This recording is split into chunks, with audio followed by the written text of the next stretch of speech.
59.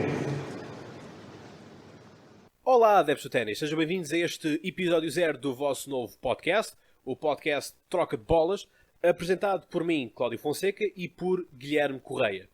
E este episódio é o episódio 0, onde nos vamos apresentar e dizer quais são os propósitos deste podcast. E, portanto, Guilherme, começava por ti, apresenta aqui aos nossos tenistas. Olá, adeptos do ténis. Daqui Guilherme Correia, 21 anos, treinador de ténis já há algum tempo. E como treinador e, acima de tudo, adepto da modalidade, decidimos fazer este podcast, o único em Portugal sobre a nossa modalidade, e é isso que a gente quer para o futuro. Tenistas preferidos, sem dúvida, Roger Federer. É impossível não gostar dele. E agora vou passar ao Cláudio para ele também fazer a sua apresentação. Ora bem, e a bola volta para este lado do corte.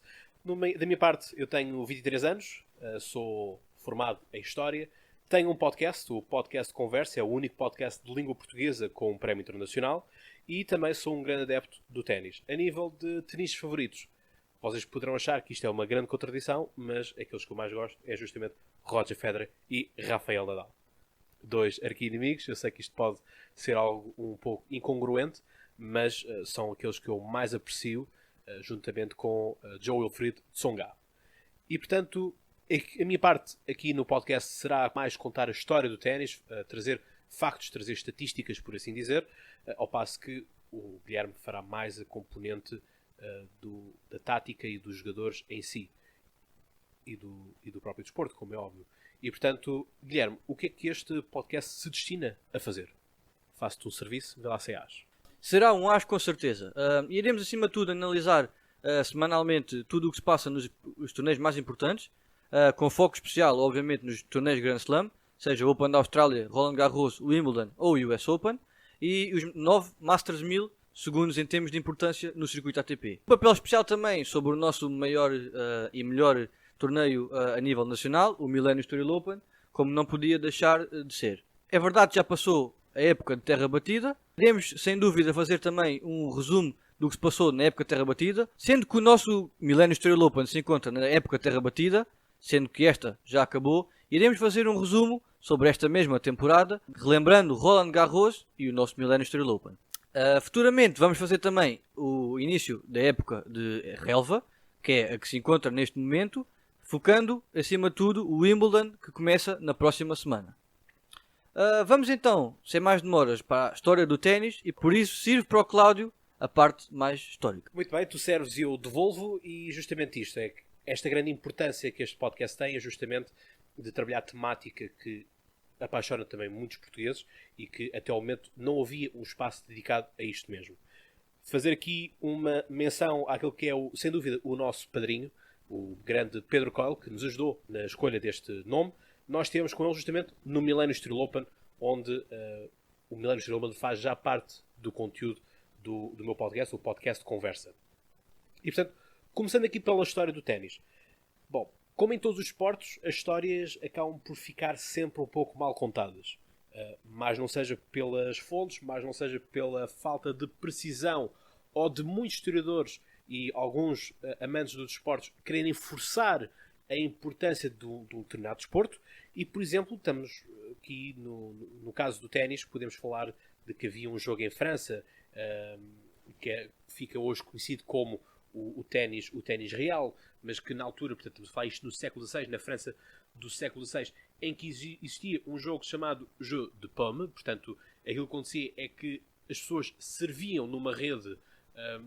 Se queres que eu te seja muito sincero, Guilherme, isto faz mais lembrar voleibol do que propriamente o ténis, porque as pessoas serviam com a mão, primeira vez, e depois continuavam a bater com uma luva. Só depois a luva é que vai evoluir para uma raquete. Ainda hoje existem cerca de 47 cortes espalhados pelo mundo que ainda se joga este chamado ténis real. Portanto, para ser muito sincero, o ténis real, na minha opinião, está um pouco na linha do paddle e do badminton. Acho que está um pouco distante daquilo que é o ténis, apesar de o ténis real ter regras mais complexas do que o próprio ténis, e nós sabemos que o ténis tem regras particulares, tem muita tecnicidade, sobretudo, muito mais difícil do que um paddle, por exemplo, mas não vamos falar disto agora. E, portanto, aquilo que nós temos e aquilo que é um marco que eu quero chamar de importância, e também não quero alongar muito isto para vocês também não ficarem exaustos já no primeiro episódio, o episódio 0, mas o ténis, como deve ser, começou em 1924, quando aquele que é hoje a nossa ATP foi surgido. E, portanto, começou nessa altura, começaram a surgir os primeiros grandes tenistas que nós conhecemos hoje em dia e que servem de homenagem, quer a cortes, quer a próprios troféus que são entregues nos grandes slams, como por exemplo o Sanglan Langlan, os quatro mosqueteiros, por exemplo, toda essa malta que vocês bem conhecem, é um ponto importante. Mas há aqui outra questão, que é, apesar de serem profissionais, não deixavam de ser amadores. Em que sentido? Hoje em dia todos nós conhecemos os tenistas e sabemos que eles estão cravados de marcas da cabeça aos pés. E portanto na altura não havia tanto isso, havia muitos esquemas de lavagem de dinheiro e portanto foi necessário fazer uma coisa que era justamente a Era Open. Portanto, estamos a falar de 1968, em que justamente o ténis ganha uma outra roupagem, em que justamente nos grandes slams que nós conhecemos, daí ser o Open, US Open, o Open da Austrália, o Open de França e o Open de Inglaterra, ou do Reino Unido, justamente isto, que são pessoas que podem entrar no esquema de qualificação e, portanto, vão andando pelas rondas de qualificação até entrarem finalmente no quarto principal. Ao passo de outros torneios mais pequenos, que ainda hoje existem, que se entra muitas vezes por convite ou por um filtro de qualificação através do seu próprio ranking. Portanto, a nível dos Opens é a grande diferença em relação, por exemplo, a Challengers e coisas assim do género, que são ainda um nicho mais pequeno. E, portanto, chegamos aos dias de hoje, em que temos a grande espetacularização deste grande desporto. Temos também muitas modificações nos próprios cortes de ténis. Por exemplo, dar-vos aqui conta que o projeto Roland Garros ainda não está terminado, talvez esteja terminado para 2021, 2022, e convém que esteja pronto já a essa altura. Porquê? Porque em 2024 Paris vai ser a capital, vai receber os Jogos Olímpicos e o ténis é justamente um desporto olímpico. E, portanto, obviamente que se vai querer jogar no corte também de Roland Garros ou naquilo que é o coberto de Paris, que encerra também a temporada, por exemplo, que são 1000 pontos, se não me engano, o coberto de Paris. Há esta necessidade, por exemplo, no caso do Roland Garros, que não tem iluminação artificial. Portanto, chega ali às 6 da tarde, 6h30, já não há luz, coisa que, por exemplo, o nosso corte de ténis aqui no Estoril nos permite jogar até mais tarde. Enfim, nós chegámos até a estar naquele dia perto das 21 horas, se não me engano, naquele jogo com o Tiafoe, quase 22 com o Tiafoe e mais aquele jogador japonês. Ganhou o Tiafoe para a nossa felicidade. O Nishioka. Portanto, a nível da história do ténis, Guilherme, não quero falar muito mais do que isto, porque acho que isto é o principal. Obviamente que a história do ténis foi evoluindo, há sempre marcos históricos, como vamos falar já daqui para a frente, mas sobretudo a grande época que eu diria de explosão do ténis depois da Era Open. Para mim a grande consolidação foi justamente nos anos 80 e 90, em que há uma maior espetacularidade, onde justamente as televisões levam às pessoas tudo isto. O material do ténis começa a ficar cada vez mais democrático, mais acessível a partir dos anos 90, apesar de ainda hoje ser material muito caro e também as próprias aulas de ténis serem caras e o aluguer dos campos, mas comparado com aquilo que era antigamente, relembramos, por exemplo, nos anos 80, que a Adidas, a Lacoste e o Lecoq Sportif, por exemplo, tinham raquetes das suas próprias marcas, coisa que hoje em dia já não se fabrica. Portanto, ficam apenas como marcas de têxtil e como patrocinadores, mas já não têm, por exemplo, raquetes. E portanto, agora envio-te para ti a bola para falar justamente dos 3 tipos de piso que nós temos. É verdade. E como há 3 diferentes tipos de pisos, também temos 3 diferentes temporadas. Temporada de piso rápido, que tanto inicia como termina a época, tendo no início o Open da Austrália, primeiro Grand Slam da época, e para terminar o US Open, Grand Slam nos Estados Unidos, a terminar a época e sendo o último Grand Slam. Jogado no piso sintético, piso duro ou piso rápido, e o mais habitual em campos pelo mundo.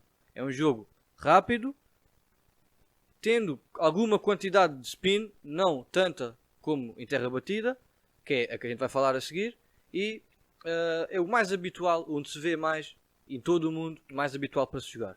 A seguir temos a temporada de Terra Batida, onde figura sem dúvida o Roland Garros, temporada que acabou há relativamente pouco tempo, com a vitória mais de uma vez do incontornável Rafael Nadal, o rei da Terra Batida, que ganhou mais uma vez frente a Dominic Thiem, apontado como o talvez sucessor de Rafael Nadal, coisa que ainda não se verifica, dado ao grande nível de jogo de Rafael Nadal. É jogado em piso de pó de tijolo, um jogo mais lento com menor ressalto de bola, onde figura, sem dúvida, o spin e onde se encontra também o maior torneio em Portugal, o Millennium Estoril Open. Um dos nossos torneios preferidos, realmente por ser em nossa casa. Tivemos a possibilidade de estar juntos no Millennium Estoril Open e temos a possibilidade de ver ao perto os melhores jogadores do mundo. Este ano tivemos como vencedor e como primeiro cabeça de série Stefanos Tsitsipas, um jogador que eu pessoalmente nunca tinha visto. Fiquei apaixonado pelo seu jogo, não sei se partilhas da mesma opinião, mas é verdade. Tivemos a possibilidade de estar juntos neste Estoril Open, de onde se calhar até surgiu esta nova parceria. É verdade. Foi muito bom e vamos passar a ser... E tivemos com o nosso padrinho. E tivemos com o nosso padrinho, é verdade, Pedro Coelho. Falo por mim, foi a primeira vez que tive a oportunidade de o conhecer. Fiquei extremamente satisfeito por isto acontecer. Do outro lado, foi um pouco estranho conseguir mentalmente criar a cara da voz que já várias vezes tínhamos ouvido, tanto na Eurosport como em outros programas relacionados com o ténis. E agradecer desde já tudo o que ele nos ajudou e pode ser que no futuro tenhamos umas surpresas para vocês. E sem mais demoras entramos na temporada de relva. É a temporada onde nos encontramos, onde figura o torneio do Wimbledon, realizado no Reino Unido, que se vai dar início na próxima semana. É também a temporada mais curta da época, entre 2 a 3 semanas, antes das 2 semanas do torneio principal Wimbledon. É o piso de relva, o que torna o jogo mais rápido, pontos mais curtos e dá uma nova espetacularidade à nossa modalidade. Encerramos agora a parte dos pisos e das temporadas, uma coisa básica que normalmente toda a gente conhece, e vamos então ao que a gente mais gosta: o jogo e os seus jogadores. As referências mundiais ao longo dos anos, que vamos focar basicamente na era Open, que já foi explicado pelo Cláudio, e sem mais demoras, aqui uma esquerda cortada, como se vê muitas vezes em Wimbledon e na relva, para o Cláudio, vai falar sobre as referências mundiais em termos de jogadores. Bem, eu para receber essa bola tenho que justamente atirar como o Gael Monfils ou como o Dustin e fazer-te aquele pontaço na relva. Bom, já tinha falado então dos anos 70, 80 e 90, que são sem dúvida, sobretudo os anos 80 e 90, que são a consagração maior para mim do ténis. Os anos 70, quando justamente estamos na ressaca, passados 2 anos da instituição da Euro Open. Portanto, os anos 70 ficaram marcados pela disputa entre John McEnroe e Bjorn Borg, portanto, o sueco, que tivemos também justamente há pouco tempo um filme retrata esta disputa entre os dois, esta rivalidade entre os dois. Obviamente, sendo o filme sueco, vai puxar muito mais por Bjorn Borg, mas a juntar estes dois temos então ainda Jimmy Connors e Guillermo Vilas. Nos anos 80 continua Bjorn Borg e John McEnroe, apesar de começar a entrar em declínio. Vamos começar a entrar nos anos 90 e, portanto, nos anos 90 vão surgir outras grandes figuras, e juntar-se este John McEnroe e a Bjorn Borg, temos justamente alguém que nós conhecemos também do mundo da Eurosport, que é justamente Mats Wilander. E juntar ainda também o Ivan Lendl, Stefan Edberg e, claro, Boris Becker. Boris Becker, que ainda hoje está no ativo como treinador, ainda há pouco tempo era o treinador de Novak Djokovic. E, portanto, quando entramos nos anos 90, entramos numa outra realidade também daquilo que é o mundo do ténis, em que temos justamente Pete Sampras com um grande serviço, por exemplo.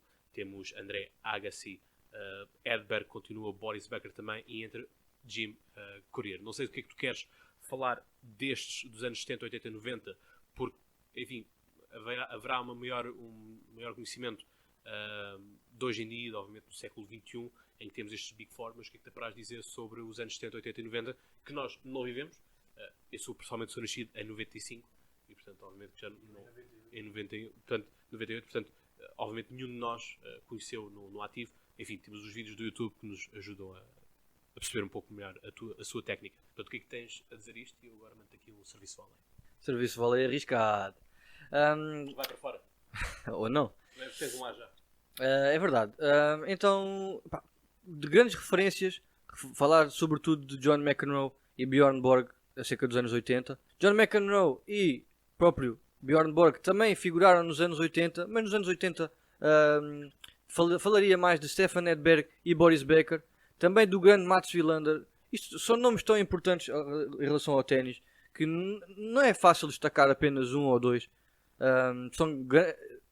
Não esquecer que estamos a falar de apenas 5, 6 nomes numa década de 80 em que foi recheada de excelentes jogadores para além destes. A gente refere estes por serem as maiores estrelas e tiveram melhor sucesso. Anos 80. Referi na altura que era muito difícil existir um só tenista a ter um monopólio. Porque às vezes um ganhava o US Open, outro ganhava o Roland Garros. Portanto, era muito difícil haver uma primazia. É verdade, é verdade. Havia uma maior rivalidade, havia uma maior disputa. Nesse sentido. Sim, o domínio não era tão grande como se vê no século XXI, é verdade. Passando então aos anos 90, Pete Sampras e Andre Agassi são os nomes incontornáveis. Pete Sampras, que antes da chegada de Roger Federer era sem dúvida o melhor jogador, considerado por muitos o melhor jogador de todos os tempos, e Andre Agassi não lhes ficava atrás, também com várias conquistas, bastantes conquistas e conquistas importantes. Passamos agora ao nosso século, o século XXI, onde houve o início do domínio dos Big Four. Sem dúvida, Roger Federer, Rafael Nadal, Novak Djokovic e Andy Murray vieram dar um nível muito alto ao nosso circuito. Vieram trazer um domínio diferente com o que se via na altura. Antigamente existia alturas de grande domínio por parte de um ou outro jogador, e quando veio estes Big Four foi sempre bastante mais disputado. Roger Federer numa fase inicial dominou, sem falar obviamente da parte de Roland Garros e terra batida, onde o Nadal era imperial. Mas já está, a questão é que Roger Federer domina até aparecer este puto que veio pôr em causa o mundo do ténis. Porque a questão é essa, temos o veterano, o indiscutível Roger Federer, não é? Que todos nós conhecemos e que nos enchia publicidades de tudo e um par de botas, inclusive da Gillette, por exemplo, que já não faz. É verdade. E aparece um puto de manga cava, um espanhol perdido em Paris, que leva a taça para casa. É verdade. Por um lado, muitas pessoas dizem que é uma pena eles jogarem na mesma altura, mas é completamente o contrário. A grandeza de um aumenta a grandeza do outro. E se não fosse a presença do seu rival, eles não seriam o que são agora. Novak Djokovic e Andy Murray parecem um pouco mais tarde, mas também é um grande nível. Novak Djokovic, atual número 1 neste momento, também com excelentes resultados, e Andy Murray, que infelizmente já não pode estar ao seu nível normal por causa das lesões, mas podemos afirmar que ele está de volta, vai jogar, aliás, já ganhou agora um torneio de Queens, não foi? Com o Feliciano Lopes na parte de pares, na variante de pares, e já afirmou jogar a variante de pares do seu Wimbledon, que joga em casa. É uma pena não tê-lo ao mesmo nível que sempre o habituámos a ver, mas pode ser que ele consiga voltar a um bom nível e que ele faz falta sem dúvida ao ténis. Sem ser estes Big Four, abordar também Gustavo Kuerten, o Guga, excelente jogador de terra batida, brasileiro, coisa que ultimamente já não se vê grandes jogadores brasileiros a saírem, é verdade. Pode ser que eles consigam aparecer no futuro. Stan Wawrinka, sem dúvida, já vencedor Stan the Man, já vencedor de 2 torneios de Grand Slam com a sua Yonex, inconfundível, é verdade. Ganhou já Open de Austrália e Roland Garros uma vez. Andy Roddick com o seu serviço canhão, faz pouco lembrar o serviço vôlei, que era uma das suas armas, que aqui o Cláudio disse. Leighton Hewitt e Juan Martín Del Potro, que foi operado agora há pouco tempo. Sim. O homem realmente não tem sorte nenhuma com as lesões. É uma pena, é um grande jogador. E a questão é isso, muitas vezes faz a grande diferença entre seres um jogador de top ou ficares ali pelo meio da tabela. Ninguém duvida da sua qualidade, mas simplesmente o corpo não aguenta. A questão é essa, portanto, Andy Murray podia manter-se ainda hoje no Big Four. Pessoalmente digo que não é dos jogadores que eu mais gosto, nunca simpatizei com ele, mas não invalida que eu lhe reconheça mérito e reconheça qualidade.